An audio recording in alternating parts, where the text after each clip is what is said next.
Jeremy Jenson. Are you already cracking up? We just sat Welcome. down. Yeah, but we've been sitting down. Yeah. We've had a few moments together before the camera started, and this is going to be a journey. Okay. How are you feeling? Are you feeling relaxed? You're feeling good? You came in and you had the idea of you want to sit over. No one's ever sat that far away from me before. Okay. You're on the opposite side of the couch. You're very far away from me. Okay. But I do feel comfortable, actually. It's a good vibe. But you were like, the mic is this way. This is this way. Like, you just had an idea. I was in full director mode. Yeah. Hashtag content creator. Hashtag content creator. Yeah. Welcome to Adultish Follow Wines. me on OnlyFans. No, I'm joking. Do you have an OnlyFans? No, Have you ever? I've never. Would you not date? Once. I've like clicked on people's OnlyFans link in their bio to like see what I had access to. See what they're. But I did with? not create an account. Okay. 100%. And would you be open to dating someone ever in your life who was an OnlyFans model? Is that an okay thing? Red flag, green flag, fine flag? So if I don't know about it, I would say that, it's okay. Oh, so if it's a secret. Yeah, in your past. Yeah, absolutely. Like if somebody was an OnlyFans model at 19 and then I meet her and she's 27 years old and she hasn't created content in 5 years, I don't know. I feel but if like she that's doesn't a come fact forth, that is okay to withhold. If she doesn't come forward with that information and you say like, have you done anything like this? Da da da da da. And then later you find out, like, maybe you see a video. How's that gonna go? I mean, if you lie to me, if I flagrantly, like verbatim, ask you a question, then that's probably an issue. Okay. Yeah. But I don't know. What if it's like fast forward a year, we've been dating, we're exclusive, I'm in love, and I find out? I feel like that's not a terminable offense. For me, it wouldn't be. But I think as that question was coming out of my mouth, I think it would be a fireable offense for some men. Like you Interesting. I think so. You didn't bring that up. You didn't think I should know that. You used to do that. Ew, gross. I don't want to be with you. I feel like you don't feel like that? You don't roll with men who think like that? I just really prefer not to know, to be quite honest. Okay. Yeah. So you don't care. I haven't introduced you properly yet, but we're on this topic, so we're going. So you don't care about your partner's past relationships, past body count, past what they did in high school, past what they did 3 weeks before you met? Interesting. I care a lot about somebody's character and their integrity. I care a lot about their mission, vision, and values. The girls that I typically go for, I perceive as good girls. Okay. But very early on in the dating relationship, I informed them that I see them as a virgin and I have no interest in knowing about anybody else that's been inside of them. Whoa. Yeah. Wait. Weird. How soon do you say those words? This is normal. How soon do you say, I'm looking at you as a virgin? Oh. How soon? As soon as date one? I don't know. I mean, you got to see where the conversation flows, right? Like I don't think that I'm like, putting that into the message whenever I'm asking them out. Okay. Yeah. But just you start to feel comfortable and you're like, hey, I'm getting to know you. I'm enjoying it. I don't want to know about your past. No, I think it's whenever I've determined that this is a potential wife candidate, right? Okay. Which in many circumstances might be second or third date, right? Yeah. But I think that naturally the conversation will migrate towards that. And typically it's whenever they start talking about an ex or something along those lines. And then I'm saying, you know what? I feel like you don't have to go there. Yeah. And really what about if somebody what if a potential partner wants to know about your past? I know you've been married. Yeah. And obviously maybe you were doing some stuff after you were divorced. Okay. If a partner wants to know about that, are you comfortable sharing? Yeah. Well, the good thing is I've got countless videos on Instagram where I openly talk about some of the guilt and shame that I carry from selfish decisions that I've made in previous relationships. Mm-hmm. And then actually early this year for my birthday, I decided to throw a roast of myself. And 5 of my friends took the stage in front of 200 people in the audience because of a conversation that I had with my life coach. Okay. On maybe me being a little bit, embarrassed of my past and some of the shame and guilt and insecurity that I held in fear that a future partner might judge me from some of the decisions that I've made in the past. Yeah. And then he basically explained to me that, you're the one that's creating that, right? And so how can you make sure that you eliminate that cloud that's following you around. Well, the one way to do it is Get to it tell over with. everybody. Yeah. Tell everybody. That's a part of my story. That's a part of my journey. I think that helped mold me into the person that I am today, but that person no longer exists. Right. And so if you can actually put it out into the ethos and laugh about it, then I think that robs everyone else from judging you. You know what? I know we just met. We've only been communicating for maybe 3 weeks or so. And I didn't know you were 6 feet tall. Wow. Okay, Taylor Swift. By the way, he walks into the studio and he's like, wow, I didn't know you were tall. I'm like, that's so crazy. I talk about it ad nauseum. Everyone's, I'm sure, annoyed. Yeah. And then we sat on the couch and I said something about like, I do what I want. And you said, that's why you're single. Oh. Damn. God, but I was going to say that to me is the podcast. I am unapologetically myself. I love more than anything to be someone to bring something up to me to where I'm like, oh, yeah, let me rethink that. That wasn't so hot. Or I would rethink that decision, not necessarily regret, but like I might do it differently. Yeah, so you like to be called on your bullshit is what I do not mind being called on my bullshit. Okay. I am the first person to apologize, and not in a like, oh, sorry way, but like, no, I see that. I see how I hurt you. I didn't mean to, but I hurt you and I'm sorry. So, or if you meant to, then you can be very clear on why you said what you did. Yeah. And be a little bit more, I don't know, professional in the delivery, right? Yeah. I've been told in my previous friend relationships, like when I was younger, that I was pretty condescending. Okay. And so that is something that I constantly try to work on because I can see it's like the tone of my voice. And I'm working on it. Yeah. Okay, anyway, that was just a foreshadowing of what we're about to get into. But Jeremy Jenson just checked his watch. You know how much time we got. I'm excited. You are a CEO of Encore Search. It's a recruiting firm in Houston. We're talking about our company on here? I thought this was personal. It's about you. So this is just the list. Still work You're a with me. CEO. I'm a good person. You don't want me to say your business? I You know what talk about though? Business on personal podcasts usually. This is a human. So as a human, it's a human podcast. It's a human podcast. Okay, so you started a company from the ground up. We don't need to get into depth about it. Yeah, I started the company, yeah. That's amazing. Mm-hmm. Okay. Secondly, you are a host of a podcast. Yes. Path to Success? Pathway? Path to Success. Path to Success. Absolutely. Okay, and I'm sure that there's a story. There's absolutely a story how there. I got there. Uh-huh. You're a dad to Father 3 children. 3 young sons. Okay. Mm-hmm. A boy dad. Boy dad. Okay. Uh-huh. You used to be married. How long were you married? How long have you been divorced? Yeah, I was married for 9 years and 1 day. Okay. And then I've been divorced for 5 years and I don't know how many days. Okay. Yeah. And before, I think this was before we started recording, you said that you proposed to your then wife within 6 months of knowing her. Certainly. You just knew. You know, I think that it's important as a man to really understand what your goals are, right? Mm-hmm. And from a clarity standpoint, have a plan in order to acquire your goals, right? Okay. And so I knew I wanted to start a family. I knew I wanted to be successful. And when I found somebody that would be a great mom and that would be a good financial partner, that would give me the emotional peace in order to hyper focus on my business and not be a distraction and a pull on my emotions, it was very easy to invest the time and energy needed in order to make that relationship work for 11 years. Wow. Mm-hmm. Okay. And ultimately, give as much detail as you want. We got to get warmed up. I got to get some. But your ass is Sauvignon divorced, Blanc. so I got to get some Sauv Blanc in me. Why aren't you drinking? Yeah. Cheers, by the way. We're so far because you're on the other side of the island. Cheers. Yeah.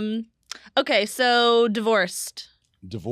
What was the ultimate decision there? Like, did you fall out of love, or just decide that we just don't work anymore? Yeah. All of those things that you just said that built up to being such a good partner, a good parent, stuff like that, a good support system. Where did the so I met her 15 years ago. I actually hit on her in a bar, Sherlock's at Baker Street Pub. No one does that anymore. On Westheimer and Gessner. Okay. And met her in January, got engaged in August, actually, kind of officially started dating in February. I knew on the first date that this was somebody that I could see as being the mother of my children, right? Okay. there were so many qualities that I respected and admired about her. And I think that us as human beings, we're attracted to what we want more of in life, right? And so a lot of the times they say that opposites attract, right? But it might be because if the woman is chaotic, maybe she seeks a man that can provide stability and peace, right? Or if somebody's kind of early career on the come up, but they're ambitious and want to be successful, they're probably going to be attracted to somebody that's successful, right? If somebody's working on pursuing their fitness goals and are at the beginning of their fitness journey, they might be attracted to somebody that fitness is the cornerstone of their life, right? I came from a broken home. My dad abandoned us whenever I was 9 years old. My brother was 2. Wow. I was raised by a single mom that had me at 16 years old. And to put that into perspective, she was 30 whenever I was in high school. Yeah. Right. So, you know, my mom wasn't really the most hands-on mother. She kind of probably treated me a little bit more like a younger sibling. She carried a lot of resentment towards me, I think, whenever I was a child and probably even into late adolescence. Right. Because in a way, I almost like robbed her of her childhood. Right. Yeah. And so this was somebody that had an amazing family ecosystem, right? Still has a great relationship with her parents. And in fact, I've still got a great relationship with her parents as well. But strong family, strong Christian, collegiate athlete, graduated with high honors from Georgia Tech University, had an amazing 6-figure corporate job. She was the perfect woman. And me, here I was, this non-degreed kid, right, that was working a fully commissioned sales job, that still was ambitious and intelligent, right? But I saw that she could offer the stability to help me grow a family and a future. Okay. Right. And so we jumped into the relationship, I think that there were some early arguments, at least for the first year of being in a relationship with her because I was insecure, right? I was undereducated. Money-wise and because income-wise, looks-wise? Like, was she, like you said, collegiate athlete? Your boy's got game. She was finer than me. Don't even. Thank you for calling me out on that, though. She's like, I did see a video of your current girlfriend. No. I did see your current girlfriend, and you are punching. Do you know what that means? Hella, yeah. Hella. We're saying hella. Yeah, okay. Punching not saying above you're my weight class is what you're saying. Yeah. Yeah.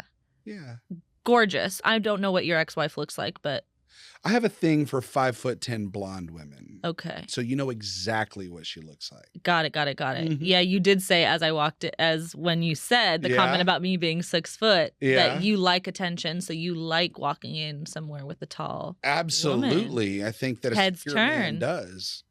Yeah. It's so funny. One time I went on a date with a girl that has a prosthetic leg. It's actually a steel leg. And I went to high school with her. And knockout gorgeous, right? And then we were like Facebook friends for like 15 years. And then I got divorced. And so I'm like, I need to ask out this girl. Yeah. So ask her out. She says, yes, of course. Why wouldn't she? And and then I'm like scrolling through the photos and I see, oh my God, she had cancer in her leg and had to get her leg amputated. And I'm telling my IT director that's worked for me for 12 years now, I said, Larry, I was like, I'm going out with so-and-so. I mean, she's got a prosthetic leg, so you could probably figure out who it is. But I go, I don't know how I feel about it. And he goes, well, Jeremy, like, if you walk into a room and everyone turns their head and stares at you, I know you well enough to know that's not necessarily a bad thing. Wow. Yeah, so we went on a date. You've always loved attention. I think it has to do with growing up super poor and feeling like I never belonged, right? And now that I'm actually like successful and social and cool, I kind of want people to wonder who the fuck is that guy? Whoa. Because it's a really cool story to share for sure. Oh, yeah. And honestly, like you're saying, like, why are you bringing up my job or this and that? We got to get warmed up. Yeah. That is why. Like, I want to get to know who you were before you were this cool, sociable, good-looking guy. Yeah. Yeah. So, okay, wait. Go back to the divorce. Ooh. So married for 9 years. 2015 happened where The bottom fell out of the oil and gas market. Her company informed her that they were eliminating her position. This is a woman that has never lost anything in her entire life. Champion, right? Straight A student. And so she did not take "I'm getting laid off" as a proper answer. And so, you know, when I sat down with her and I said, "Hey, take the 12-month severance package. They're going to pay your salary for an entire year. We've got the third baby on the way. You can be a stay-at-home mom. I've got the company. I've got this," right? And she said no. She started networking internally at her company, and she ended up finding another job to transfer to, and it was in Trinidad. Her job was in Trinidad. And so for 2 weeks, she would live in Trinidad, and for 2 weeks, she would be home. Whoa. Now, here I was with a 3-year-old, a 1-year-old, and a brand new baby newborn. And I wouldn't say that I'm a stay-at-home dad. I mean, we had help, right? We had babysitters. But that whole year and a half created a tremendous amount of resentment towards her. Right? She chose the job over you and the family. And I'm not trying to blame her. No, but that's your perception of it. It was these weird emotions that I was having where I was exhausted. I was 100% unqualified to raise these children on my own.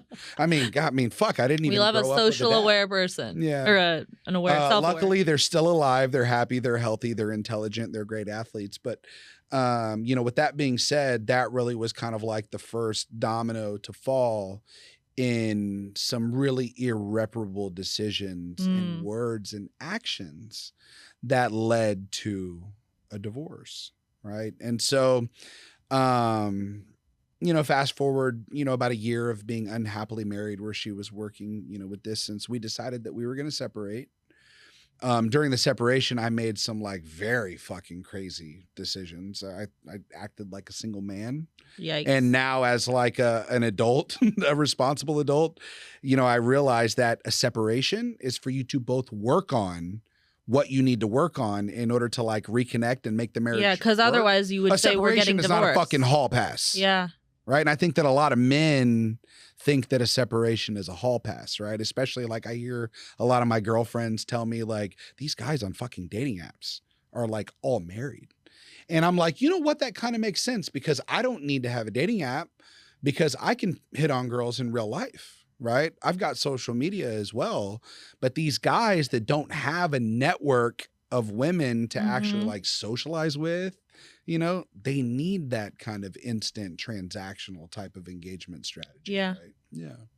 Wow. So anyways, we ended up filing for divorce in late 2018. Okay. It was a very weird time in my life. You know, I think my brain told me that this is a really good thing. Now I'm free. I can do whatever the fuck I want. Yeah. I've got millions of dollars in the bank. Hell, this is awesome. But my emotions were like really weighing on me. I wasn't with my kids. We didn't have clarity around my visitation schedule. You know, I was living in a rented room from a guy that I had met on Facebook Marketplace, sleeping on a fucking air mattress with all of my clothes in a fucking suitcase, with an Audi R8 in the driveway and $2 million in the bank. It was this weird limbo land where it was like, I don't know if I'm happy. I don't know if I'm sad. You didn't have any companionship or just even relationship. Like even as far as your kids go, you didn't have that feeling of stability and the love too. Like you were kind of on your own. Like great, you're talking about, you know, having some cool people in your life, as I think you called yourself a socialite when we first spoke. Is that right? I guess. I think that's a cool word. No, it is a cool word, but I don't want to say it was if you didn't say it. But like you're doing all these fun, cool, exciting things, but you don't have like the grounding. I wasn't doing it back then. You look flashback to 2019. Absolutely not. Oh, okay. No, I was sitting on fucking Bumble, bored as fuck on a Friday night, trying to find shit to do. I had no friends at all. Zero. I remember that I was renting a room from a guy, his name's Tyler Andrus.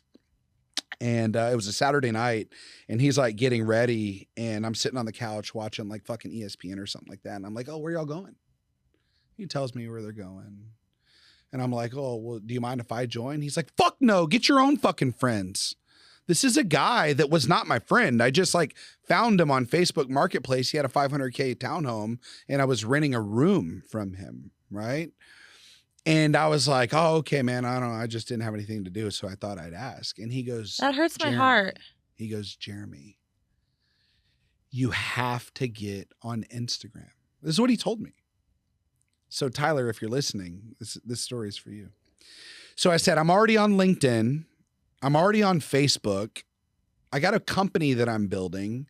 I don't have the time to go on Instagram. He goes, "Jeremy, all the girls are on Instagram."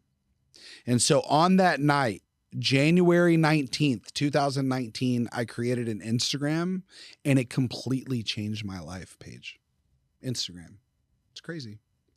So you got on Instagram to seek out women? I don't know why I got on. I think I got on because I was bored. Well, you got on, someone mentioned it. Well, yeah, I'll try it out. Yeah. But what did you find soon after signing onto Instagram? You found beautiful women, you found job opportunities, you found being fulfilled by scrolling and looking through people's lives. What did you feel? What was that? What was making you like that? Yeah, what I'd found, number one, was a distraction from reality. And the reality, to truth be told, was loneliness and isolation, embarrassment, guilt, shame, insecurity. That was the reality that I lived in early 2019. So it was definitely a distraction from the real world. The reason why it was able to transform my life is, number one, I had the resources to invest in content that people wanted to follow, wanted to engage with, right? Going out to Mastro's on a Wednesday night and spending $1,000 on dinner, it wasn't too out of the realm of what was a manageable expense for me to endure. The normal fucking guy that makes $100,000 a year, he can't flex like that, right? And so I started to entertain people, right? And most of the time it was the girl that was biting on the post where I'm popping bottles at Bottle Blonde or at Clay or some bullshit place where all you're doing is just going for the Instagram flex. And I lived that life for about 2 years. I'm so happy. I know that you don't live that life anymore. Oh, no. And I'm I was at my happy to son's hear that. 7th grade football game last night. Yeah. Yeah, because listen, I'm a sucker for Mastro's butter cake, and their martinis are the best. Sponsor me. I know people that work there. I'm from California originally. Like, I know lots of people that work at different locations at Mastro's. I used to date a girl that was my server at Mastro's. Then she went back to college, got her degree in professional excellence in selling. And then I started dating her whenever she became a professional. This checks out. Yeah. This checks out for single men going to Mastro's and dating their server.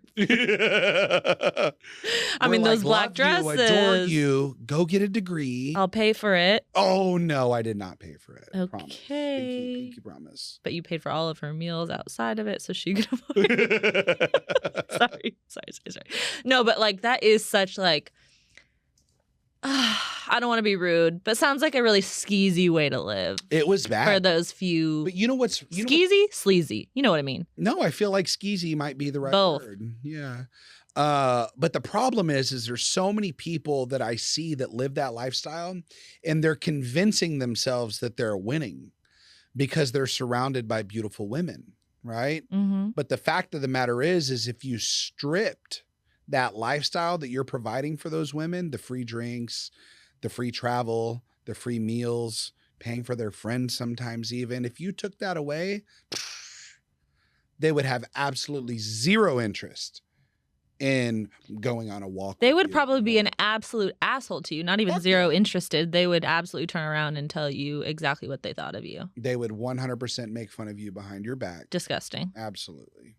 But I needed to go through that phase. Okay, so what made, what was the realization where you changed into a better man? Oh, damn. 3 years of living that life. You know, I would say that there was no like one definitive moment where it was like, this is rock bottom. I need to get my shit together. But in January of 2021, in the midst of like living this gluttonous, selfish lifestyle, I remember it was like January 8th. Okay. And it was a Thursday night, and I was leaving McIntyre's, right, which was like my old stomping grounds on 20th Street. And I was fucking sore because I'd worked out 5 days in a row because of like my New Year's resolution. Okay. My body was like physically in pain. And this girl, she FaceTimes me and she's like in the bathtub getting a bubble bath. And she's like, hey, wish you were here, you know? And so like I'm drunk. I'm driving home on a Thursday night at like 12, midnight. And I get this seed planted in my mind that I'm going to take a bubble bath. And so I go home. I start running the water. I go sit down on my bed so I can disrobe to get ready for my like hot soak. And I fall asleep. Oh. I fall asleep. I don't wake up till it's 6 a.m. I go stick my feet on the ground in order to go to the bathroom, and it's and I realize that my tub had been overflowing for the last 6 hours. Yeah. And so if you followed me on social media for the last 4 years, you know about the flooded house. It caused $77,000 worth of damage to my home in Oak Forest. Jeez. I know. Crazy. Yeah.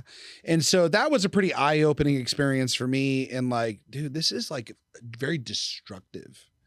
Yeah, that was a crazy outcome. Yeah. And it's like, this is only money, right? But it's like, I could have hurt somebody. You could have been passed out in the bathtub. I could have been passed out in the bathtub. Yeah. You're absolutely right. And so, I'm like processing this with my leadership development group that I'm in. And one of the guys actually is an executive life coach. And I asked him politely, I said, Michael, I think I need a life coach. And, he was really only interested in working with me if I could make that commitment at that point in time that I was committed to becoming a better version of myself, that it couldn't just be empty words, right? Because if he's going to spend his time, this is a guy that works with, Fortune 500 executives, where just an hour of his time is $750 an hour, right? And so Jesus. In order to like work with him, he needs to see like deep, meaningful change in your life. Right? Yeah. And so by working with an executive coach that like is formally trained in helping the most elite of elite executives and entrepreneurs become fucking maniac stud badasses, right? Making that commitment completely changed my life. Wow. But it didn't happen overnight. That's one thing that it's important to share, right? For the first 6 months, I was repairing relationships, right? For the 6 months after that, I was identifying what was my plan and my strategy in order to achieve my goals. A year after that, it was implementing, the necessary changes in my life in order to be qualified to achieve my goals, right? And then the past year has been creating intentionality around securing it, right? But everything had to happen in the proper sequence in order for me to actually evolve into the person that's worthy of what it is that I wanted in life. Yeah. Wow. That's amazing. Yeah, life coach.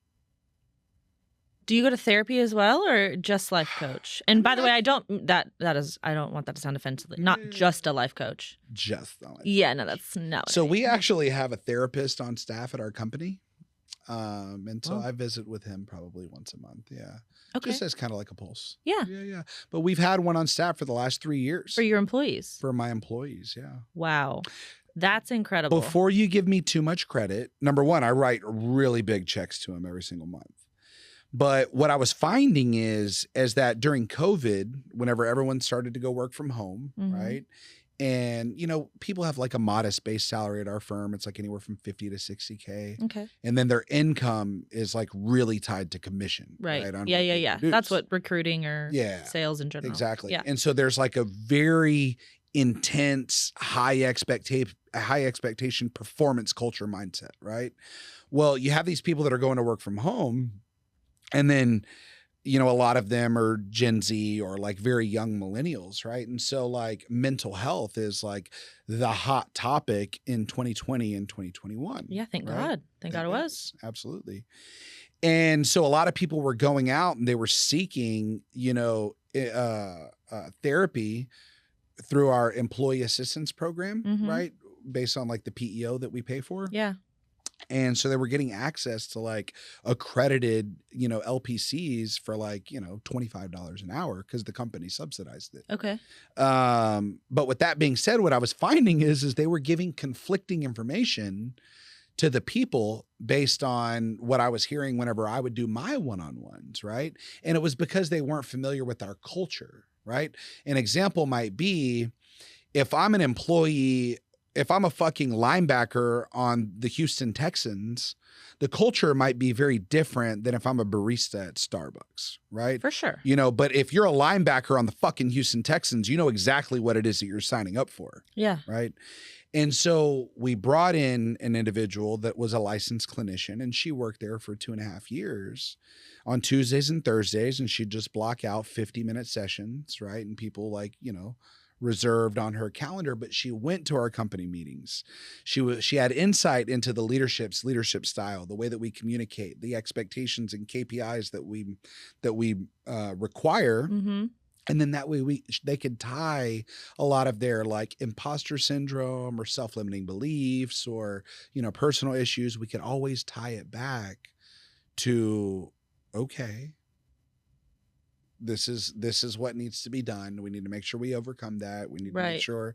And so it really helped us increase, I guess, our performance mindset, right? And it really reduced burnout and turnover because we helped people get through the tough times instead of just pulled the rug. Yeah. Which is what a lot of employers do, right?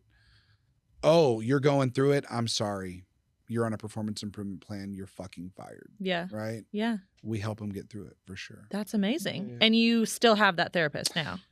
So the individual that was there for 2.5 years, she ended up leaving about 6 months ago. And so we brought in a new one who's a lot more expensive, but I've heard that he's really good. That's great. Yeah. That's really cool. I feel like, and I think I said this to you on the call and it was probably so disrespectful, but like the way that you maybe present yourself or some of the terms that you use, you're talking about a lot about big checks, big money and, spending this and getting all the girls. What? And I don't talk like that. Do I? On this, right? In general, in you're life, not listing out like I just said, but in this conversation, you have said those things. Okay. And I'm curious, and I said this to you on the call. I said, this can be your attitude can be perceived as douchey. Oh, okay. Right? Did I say that to you on the call? Yeah. And you said, but I'm not, and that's why I'm comfortable talking about who I am, and shouting it from the rooftops because I'm not a douche, right? I mean, there's probably a little bit of arrogance associated with my personality, but I think that arrogance is related to some extent to confidence. Yeah. And when you're extremely competent at what you do, I think it's very easy to be confident. Yeah. Right. I was gonna say, not pulling the rug out from your employees and treating people well and going through and kind of making your apologies like you did with your life coach, like. Those are all qualities that lend to somebody who is not a douche. So I wanted to say that, like, perceptions, certainly, they're not always everything. Obviously, I didn't know you before. I didn't necessarily think you were a douche, but I was like, okay, wow, this guy is this. I mean, like, if you listed all the things when I said, why do you want to be on my podcast? And you listed all those things, if that was like a date, I would be like, yikes, That's so funny. But it's been nice getting to know you so far. And I think that, yeah, you sound like a guy who's been through it, like we all have, and experienced some hard times, some fun times, some experiences that maybe you regret or maybe not. Like they're just learning little tools that you've kept in your little toolbox, and now you're a better person because of it. Yeah, I would agree. Okay, I love that. And you have a great, okay. Actually, I do want to ask you a question. Sure. You talk a lot about how, and maybe this relates back to your Mastro's days, popping bottles, people were using you for money. Yeah. Are there people from that time that you kept in your life? Were they true friends that were just on the ride with you? Or did they all have to go away? 100% of those people are no longer in my life. Really? Yeah. They might be still friends on Instagram, right? Okay. Where we haven't unfollowed each other, but they're not individuals that I spend time with. Okay. And it doesn't mean that they weren't important to me Yeah. during a specific season of life. But I think, I have clarity around where it is that I'm going. And unless they're willing to level up and get on the train that's destined for the stop that I'm going to, I think it's perfectly okay. Totally. You are who you a surround completely yourself with different too. Yeah. So you always want to make sure that you're kind of punching. Certainly. Right? Yeah. You're kind of, because that good vibes, that strive for greatness, or that special glow, like you want to be in that bucket. Absolutely. Not down below. Right? Yeah. What was that facial expression? I wasn't calling Was that one. for like your down below followers? Is that what you were doing? No, I was thinking, because I didn't want anyone to think I was calling your people down below. No, I understand. Yeah. No, but it's important to recognize that, like, to me, success comes in many forms, right? So an example might be, I think as Americans, we tend to associate it with financial success. Mm-hmm. But the fact of the matter is, once you've achieved 8-figure financial independence, you don't really admire in somebody's money anymore because you have it. Right. So like the things that I admire might be somebody's communication ability, because that's an area where I really want to improve. Right. I might admire somebody's fashion, right? Or their athleticism, or their commitment to fitness, or the fact that they're an amazing parent to their children, or at least have strong maternal qualities, right? Mm-hmm. Because these are all areas where I want to be elite, right? I'm really good at making money. Mm-hmm. I'm really good at marketing. Mm-hmm. Those might be two areas where it doesn't really have as much value in a partner that I seek.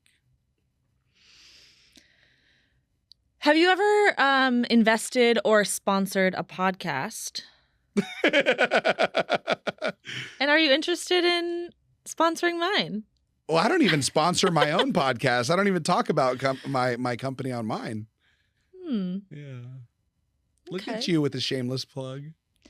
Shameless plug. I'm thinking about, I'm new here at Creators Guild, but a lot of the podcasts here have sponsors that I wouldn't normally think of, like lawyers, not banks, mortgage companies, things like that. Yeah. And I am in the market for sponsors. Okay. So you liked my podcast enough to come on. Yeah. Maybe we can talk about analytics or something on another time. Yeah. But could be a good opportunity. So my clients are wealth advisors. I don't have a lot of those. They're like senior VP wealth advisors. I don't have a lot of those. Yeah. Well, actually, not to just, I don't know. Maybe I do. But I don't know that. Yeah. I don't know You're that. Like James Goldman at Morgan Stanley in Washington, D.C. Are you listening? Do business with Jeremy. He needs to be a sponsor. No, honestly, the biggest people I know would be actors. I used to work in the film and TV cool. industry in LA. So like actors, I got those. There we go. Wealth VPs, I don't have those. Yeah. Okay, well, something to think about. Yeah, certainly. For years I've been sponsoring my singles events. You do singles events? I used to do a lot of them. Yeah, huge $40,000, $50,000 parties. Yeah. Interesting. Yeah. But it creates this massive amount of like influencers in the community. Right. That can be voices of validity to be like, oh no, yeah, Jeremy Jenson. Oh yeah. So that guy's successful. That guy kills it. My personal brand. For my company, we have a very sophisticated lead generation mechanism. Yeah. To where we don't need to sponsor things as a company. Yeah. We make a lot of money because we're the best in our industry. But I'm talking about like Jeremy your Jenson, personal brand. Yeah. Okay, well, we can talk about that. But I'm interested about the single parties. Do you still have those? Mm-mm. Because you're not single. Not single. That stopped when you... Interesting. Okay. Off camera, I want to know more just about how that how those Yeah. guest lists were accrued. Yeah. That's interesting. We could talk about it, actually. Okay, go ahead. So when I worked with my life coach, I started working with him in January of 2021. And some of the first things that we tackled were like repairing my relationship with my mom, with my ex-wife, with my children, with my brother, with my COO, all these different things, Okay. right? And I'll just share like one specific story on what I did in order to do. But there, imagine every one of those relationships has a story like this, right? But so with my mom, we didn't have the best relationship.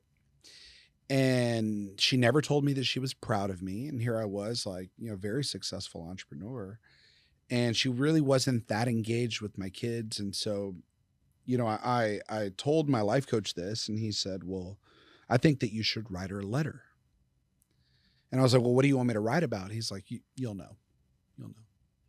So then we go back to the next week, right? When it's our Thursday at 10 a.m. session, he goes, okay, did you write your letter? I said, no, I didn't write my letter. He goes, you need to write your letter or else we're not going to have another meeting before. I want you to text message me once you've written the letter, and I want you to mail it to her. I said, okay. So I sat down and I wrote chronologically from my birth all of the memories that I had of my mom, right? Like definitive like moments in time where like, you know, I was asking for her to buy me Tommy Hilfiger and Nikes, and we really couldn't afford it. So she had to get a job working at Dillard's so she could get a discount, right? And she was working the Elizabeth Arden counter. And I remember that you would work on the weekends, Mom, and I recognized that you did it just so I could be in the cool crowd in middle school. Thank you, Mom. I remember this, and this. It was 8 pages front and back that I wrote a letter to my mom, handwritten. Whoa. I mail it to her, and then you fast forward 4 weeks later, maybe 3 weeks later, I'm at her house for Mother's Day. I said, Mom, did you ever get a letter that I mailed? And she's like, yes. I go, did you read it? She's like, no, I haven't read it. Why haven't you read it, Mom? She's because I'm scared of what it's going to say. I'm scared. And so then I said, Mom, well, if you don't mind, I was like, I would really like for you to read it. It was an important thing for me to do. Yeah. She said, okay. So she disappears for like 30 minutes. She didn't tell me she was going to go read it right then in that moment. 30 minutes later, she comes out of her room and she's bawling, crying, snot bubbles. And she says, I'm sorry. And I was like, what are you sorry for, Mom? She goes, I'm sorry that I've been so cold to you over these years. And I was like, you didn't know any different, Mom. You tried your hardest. Look at me. I made it. I'm successful. She goes, I didn't even think you fucking remembered any of that stuff. I said, Mom, I remember all of it. And I didn't even proofread that. I just started writing and I went to the end. And I said, Mom, I am the person who I am today because of the way that you raised me. Good, bad, or indifferent. Yeah. Whether you feel like you were a bad mom or that you fucked up, guess what? You have an opportunity to fucking redeem yourself with those 3 little boys right there. And guess what? Since that motherfucking day, she's been the best grandmother to my children that I've ever seen. It's unbelievable. It's unbelievable. One motherfucking letter completely repaired our relationship. We have lunch together. She comes to the office and we go to lunch once a month. I'm at my mom and stepdad's house every other week with my kids for 4, 5, 6 hours at a time. And we're a loving family. And we didn't have a relationship because she was scared that I hated her and that I resented her. So, but did you ever tell her that you appreciated her before this letter? Sure. Were you ever? Absolutely not. I'm a man. We don't say shit like that. I didn't have a dad. I don't know how a man is supposed to act other than be a financial provider. Right? Because that was the one thing that we were missing. And that was, you know, a lot of the struggle that I had as a child. And so whenever I was married for 9 years and 1 day, I thought that, well, if I am the financial provider, I am doing my job as a man. And it took me having a failed marriage and going through therapy and recognizing what the role that I played in the divorce and taking ownership for the mistakes that I've made in order for me to realize, oh, wow, this is a two-way street, that a man actually does need to be emotionally intelligent, does need to recognize what are his partner's love languages and make sure that we give love in the way that you guys need to receive it, even if it's inorganic to some extent, you know? So working with this life coach has completely changed my life. And the reason why I tell that story about my mom and the letter is we were tackling all these things. And finally, you like fast forward like 8 months, I've been working with this guy. And then we finally are like, okay, Jeremy's ready to be in a relationship. So I go and I build the perfect woman on paper, all the qualities that she has, right? And then I look at it and I go, oh my God, I know who it is. I know exactly who it is. He's like, okay, that's great. You should let her know. So I call her. I'm not going to name any names. She knows who she is. And I say, hey, I did this exercise with my life coach. Blah, blah, blah, blah, blah, blah. You're my future wife. She laughs. Thank you, Jeremy. I'm very flattered, right? She's one of my friends. And she goes, first of all, you have a reputation of being somewhat of a player. And second of all your friends are girls. And really, I don't want to expose myself to that. And so respectfully, I decline. I'm not interested. Okay. So I go back and I tell my life coach this, and he goes, well, do you have a reputation of being a player? I go, yeah, because of these selfish decisions and this lifestyle that's a thing of the past. I don't act like this anymore. And he goes, well, are all your friends girls? I said, of course, all my friends are girls. He goes, well, why don't you have any guy friends? I go, well, women are like beautiful and affectionate and kind and honest and feminine and vulnerable and grateful. I said, women are the greatest human beings in the entire face of this earth. Say it again for the people in the back. And so then he says, well, what about guys? I said, guys are liars. Say it again for the people in the back. Guys are liars. They're cheaters. They're manipulators. They're gaslighters. They're posers. Guys are the scum of the earth. And I didn't realize it at the time, but I was really just projecting, right? My own guilt and my shame that I carried from very poor decisions in my past, right? And this disdain and disgust that I had for single men, right? Probably because I would be interested in a girl and then I would see her go for this guy that was a shitbag and be like, what the fuck are you doing? And I wouldn't vocalize it, but you know, no, you were seeing it happen repeatedly. Yeah. And so then he said, well, how can we do two things? How can we change the way that your female followers perceive you in the market? Because at the time, maybe I had like 14,000 Instagram followers. And then he's like, in addition to how can you meet more single men who you respect and admire? Okay. So then I came up with the idea of I'll start a podcast where all my female followers listen to me talk about relationships and friendships and like hear my honesty and vulnerability. And this is Paths to Success? No, this is my first podcast. Oh, okay. Yeah. And so I had this idea where I will start a podcast so the female followers can listen, which is like 90% of my followers.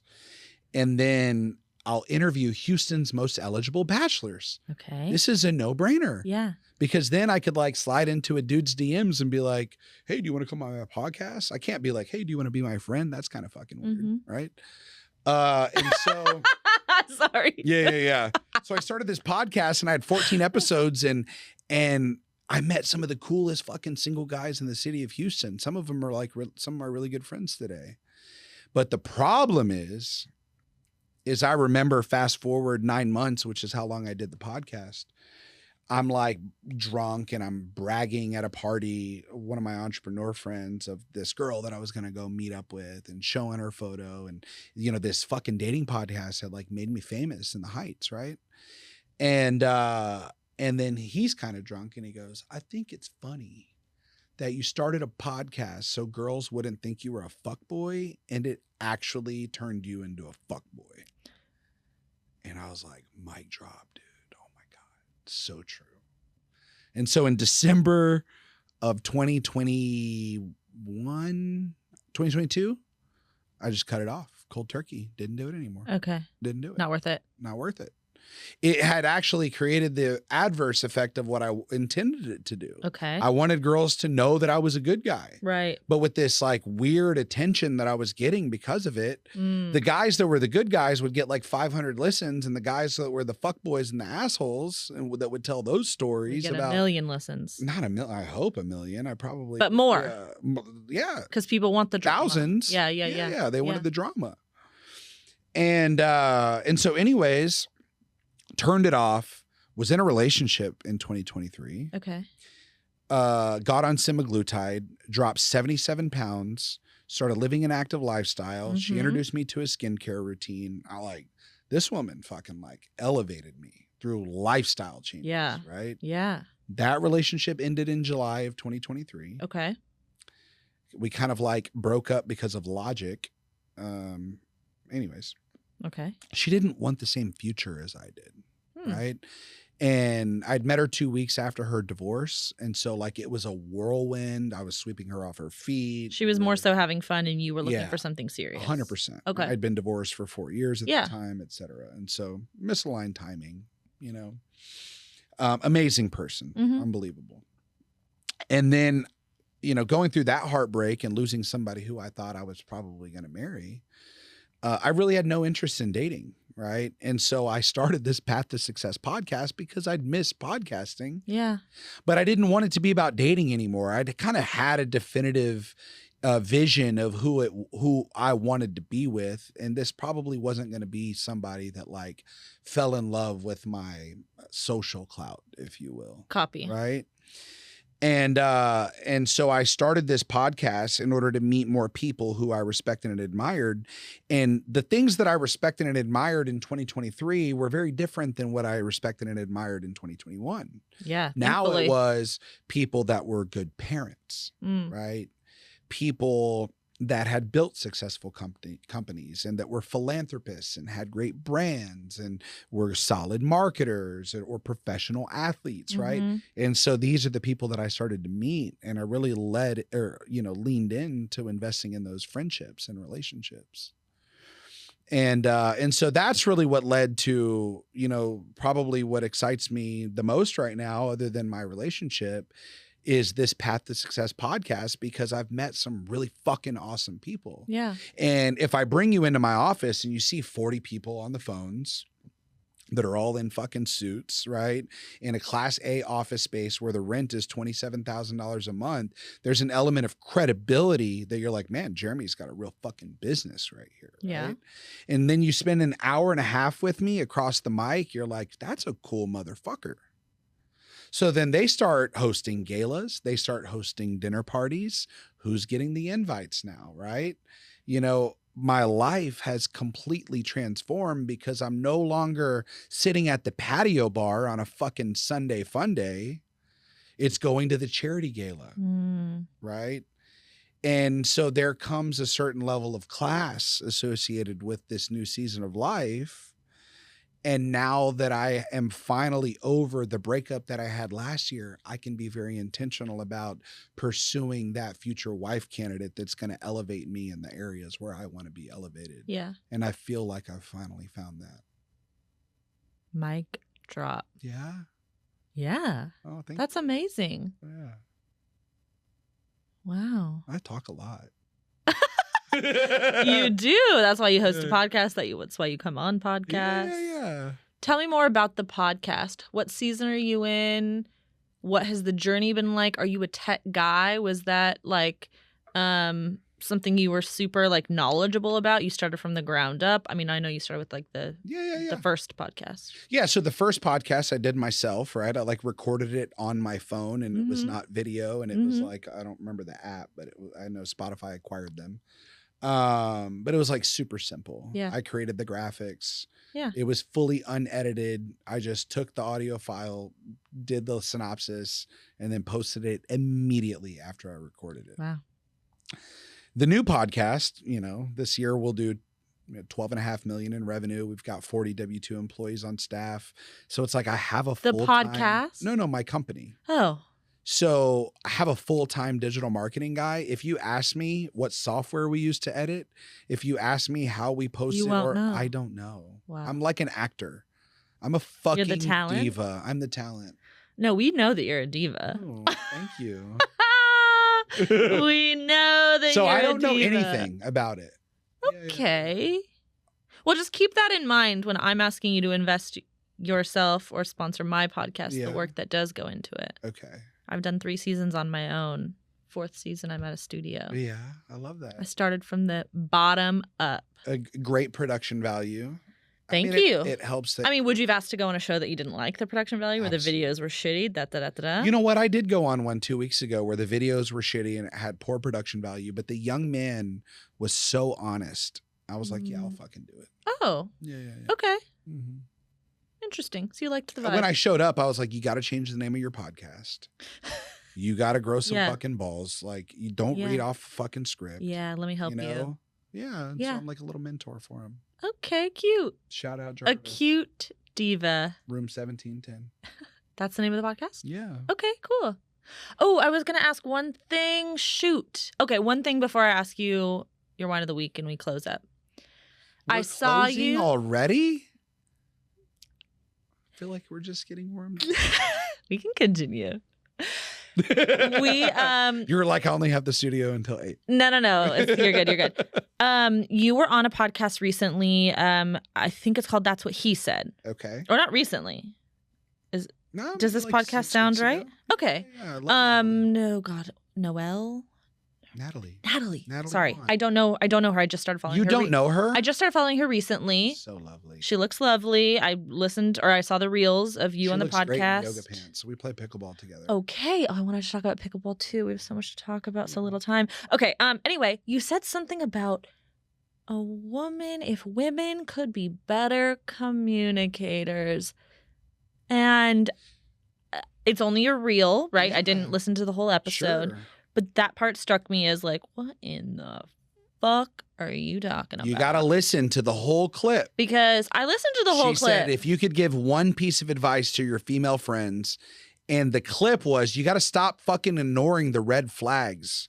You got to be skilled interviewers. You got to figure out what a man's intentions are. Mm-hmm. You've got to figure out what motivates and inspires him. You got to figure out who he but respects I and agree admires. with you. I do. Yeah, that's in the same But- vein as communication. But do you feel like men are great communicators on the Fuck flip side? no. Okay. I just The wanted to bar is clarify here, that. though.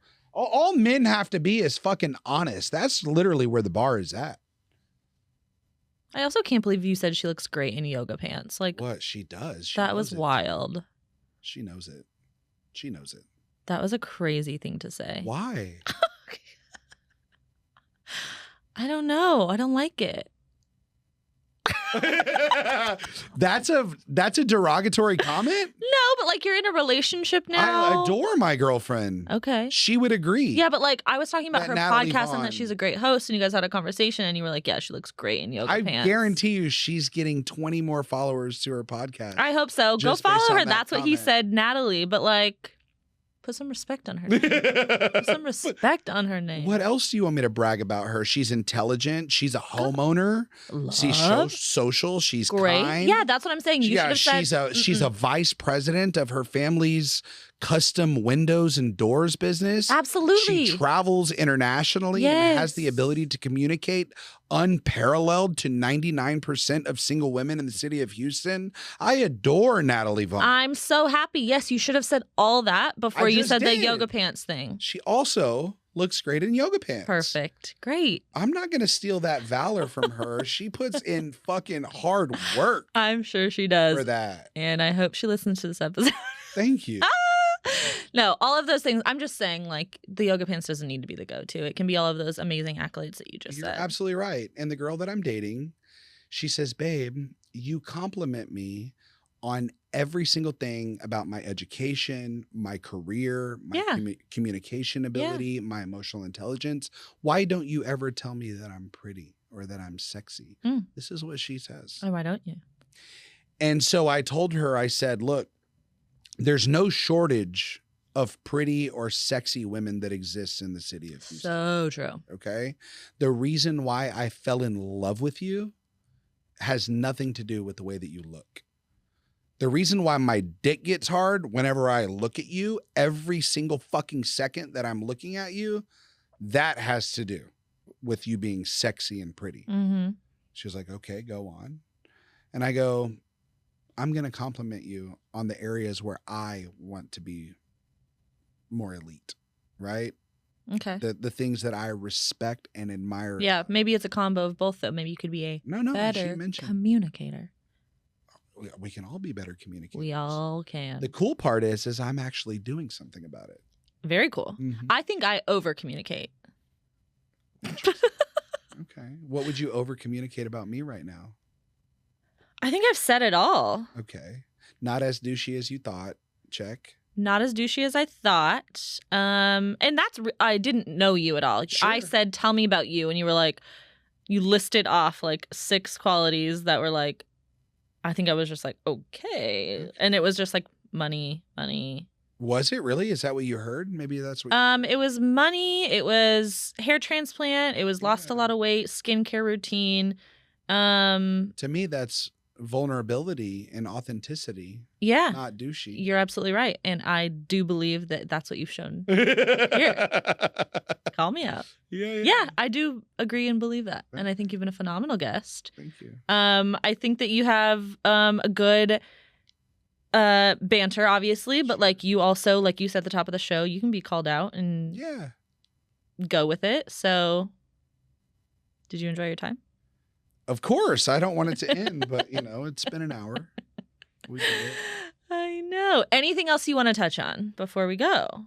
Anything else that is like, it can be of emotional value, it can be humor, but something that you were like, damn, she didn't talk about this. Damn, she didn't bring up this. Well, she didn't tell me that I look good in yoga pants. Well, I don't look good in yoga pants yet, but what I'll tell you is that on my vision traction organizer, which gives me clarity around my near and long-term goals. Okay. Pickleball, I think, is the cornerstone of my life over the next 10 years at the very least. Really? I'm a recent investor and partner in Honcho Pickleball League. That's out here in Houston? We're actually in 39 cities nationwide. Whoa. The business was only founded 10 months ago. Whoa. But the founder, Aaron Sundstrom, is a motherfucking elite badass. And I'm really, really excited about going on the journey that we're about to go on to. Okay. But I love pickleball. You play. You get out there. Yeah. It's social. Okay. It's fitness. It's competitive. And it keeps your ass out of the bars, right? Yeah.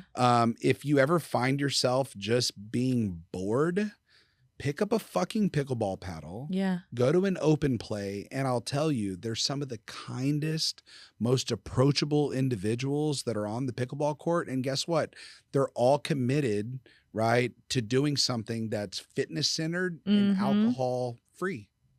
So if you There's have a bar typically at pickleball places. That's so real if you have a on me. desire for one, two, or both of those things, it is the number one resource that I think someone could pursue. Okay. Yeah. I have played pickleball a handful of times. I really enjoy it. Okay. I love the social aspect of it. I love the workout part of it. Yeah, I like it. I'm not very, I don't want to So we have to go. I would love to. Yeah. Let's So go. Honcho is out here in Houston. Yeah. Okay. I mean, yeah, they host events, but it's a league. It's the network. Oh, it's not a location. No. So locations reach out to us and are like, please bring your 300 members in Houston. Oh, to very our cool. fucking venue. Yeah, I would love to. Yeah. Carolina actually too. Carolina and I did an episode of The Nightcap playing I know, pickleball. I saw that. Yeah. And I was like, go to the So my in the girlfriend kitchen. actually is a Division I athlete. Okay. She was the captain of the University of Houston swim and dive team. Get it. And so I have a very short period of time where I can beat her still at pickleball. Okay. Because every single time she plays, she gets a little bit better. I think that window is only about 2 weeks left. Okay. Yeah. But you're not dimming her shine. You're wanting her to get better. Fuck yeah. I want her to be like on the poster of Honcho Pickleball League. Okay. Yeah. How fun. Recently you posted something on your story. Was it in relation to an episode of The Nightcap? What was it? It was a text message, and then you said he's single, his DMs are open, and then I went to his profile, and he's actually a private profile. Oh. And did you follow? No. Oh. I can't even see what he looks like. He's hot. He's 6'5", blue eyes. In finance. But I did want to just say, you obviously are saying you know a lot of single people. Yeah. Any single men of caliber that you come across, tallish, keep me in mind. Yeah. Maybe a pickleball date. Okay. Well, let me share something if you don't mind. Share it. First of all, you're a very beautiful woman. Thank you. Okay. And a buddy of mine, I'm going to call him out. His name's Josh Gonzalez. Okay.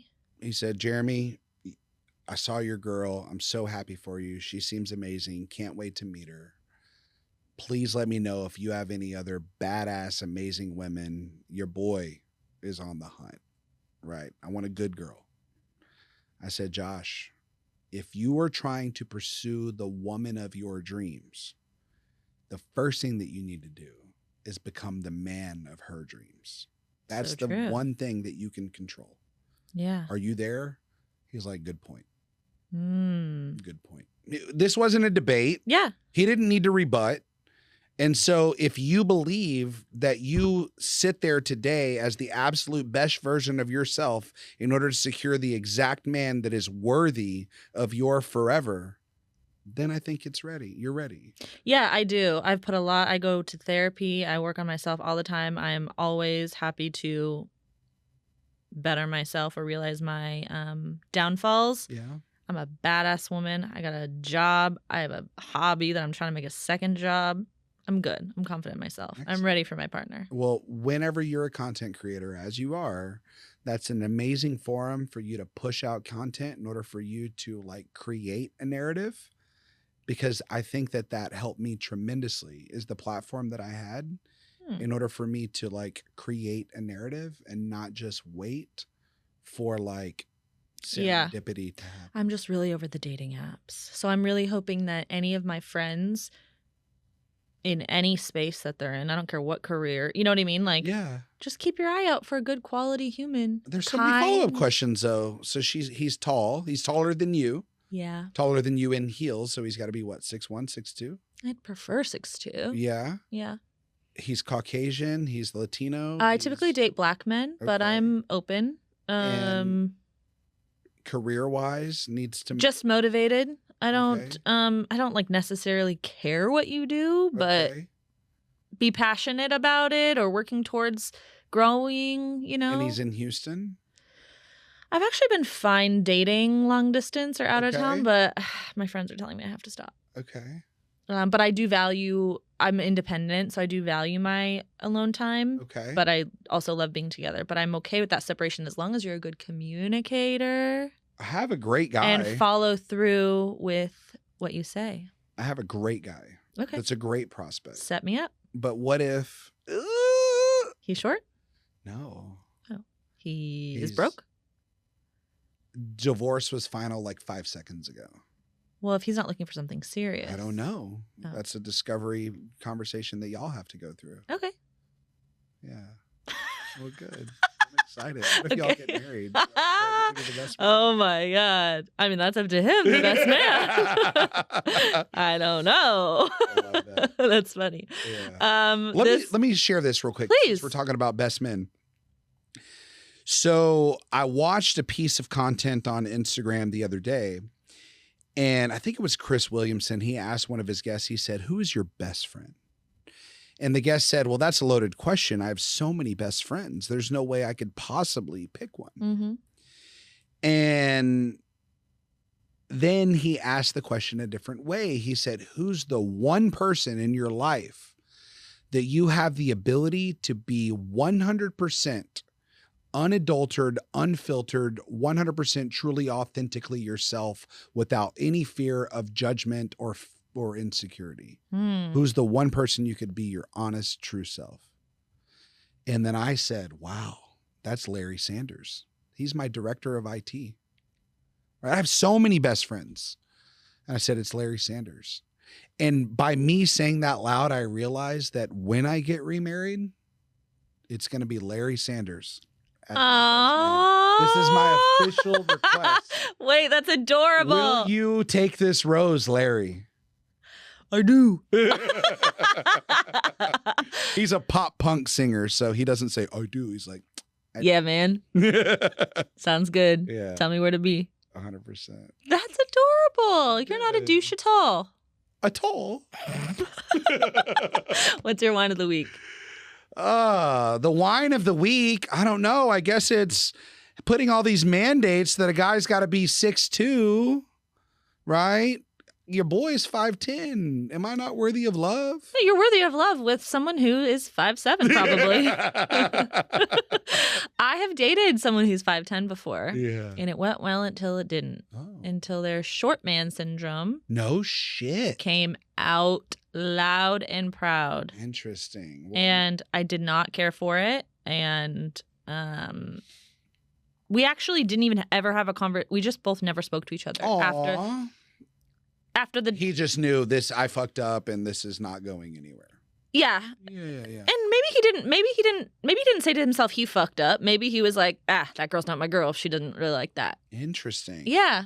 And I hated it because I've also dated another man who was 5'10" and didn't go long because he was very meek and stuff like that. So like I do need the energy of whatever big dick energy they call it. Who's they? I don't know. Yeah. I do want that confidence. Sure. Absolutely. But I don't like the overconfidence, the arrogance, I'm the most important person in the room and I'm going to treat someone like trash. Because that usually is bred from some vein of insecurity whenever you act that way. Yeah. And I'm not saying like I'm going to, if I see a slight piece of it, like I'm going to throw you away. No, but like if you can't accept that you need to, oh my God, you're yawning. It's time to go. It's the short man syndrome. Super short. It's totally offended. I did. Where can we find you, Jeremy Yawner Jenson? Did I get your name right? Yeah. Okay. Except for Yawner. The middle name is actually Aaron. Aaron. So you can find me on Instagram. Jeremy, Jeremy, Jenson. Or if you do want to do business, if you're a wealth advisor or the managing partner of a law firm and you want to bring top talent to your firm, you can find me on LinkedIn. Okay. Jeremy Jenson, and there's a little goat emoji next to my name. Okay.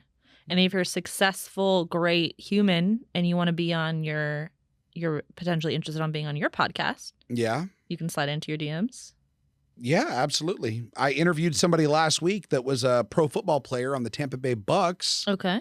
And his very first touchdown pass he received from Tom Brady. And it was awesome. Oh, that's very cool. To hear his story. Yeah. Yeah. I love basketball. Just kidding. Yeah. Okay, well, this was really fun. And might I say I might have you back if you're interested. Awesome. Let's do like a little team one where we can debate. Let's do it. Okay. That's it. Love you, Whiners. I'll see you next Thursday. Bye.